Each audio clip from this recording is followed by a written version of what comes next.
Jai Shri Krishna. This video is for Gita Olympiad 2025 and I'm going to start with Adhyay number 14, that is Gunatraya Vibhaga Yoga. Om Shri Paramatmani Namaha.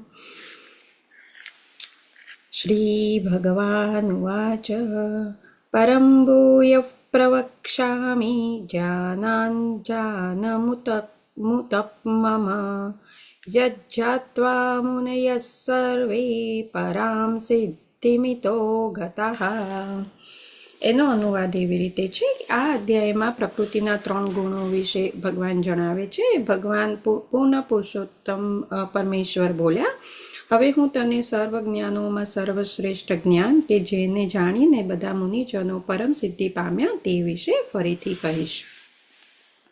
શ્લોક number 2.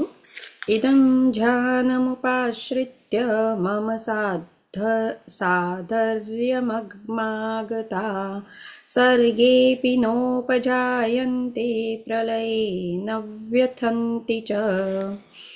એનો અનુવાદ એવી રીતે છે કે આ જ્ઞાનમાં સ્થિર થવાથી મનુષ્ય મારા જેવી દિવ્ય પ્રકૃતિ પ્રાપ્ત કરી શકે છે.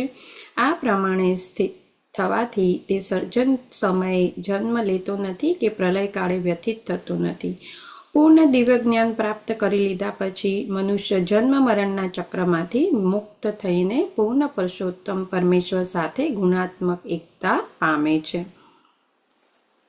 શ્લોક નંબર 3.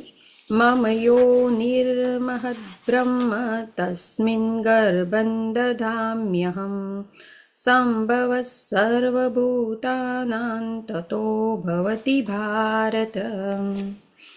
આનો અનુવાદ એવી રીતે છે કે હે ભરતપુત્ર, બ્રહ્મ નામનો સમગ્ર ભૌતિક પદાર્થ જન્મનો સ્ત્રોત કહેવાય છે અને હું આ બ્રહ્મનું જ ગર્ભાધાન કરું છું, જેનાથી સર્વ જીવોનો જન્મ શક્ય બને છે. અહીં જગત વિશે સમજૂતી આપેલી છે કે જે કોઈ ઘટના બને છે તે શરીર અને ચેતન આત્માના સંયોગથી થાય છે. ભૌતિક પ્રકૃતિ અને જીવનો આ સંયોગ સ્વયં ભગવાન દ્વારા જ શક્ય બને છે. ઓમ શ્રી કૃષ્ણાર્પણમસ્તુ.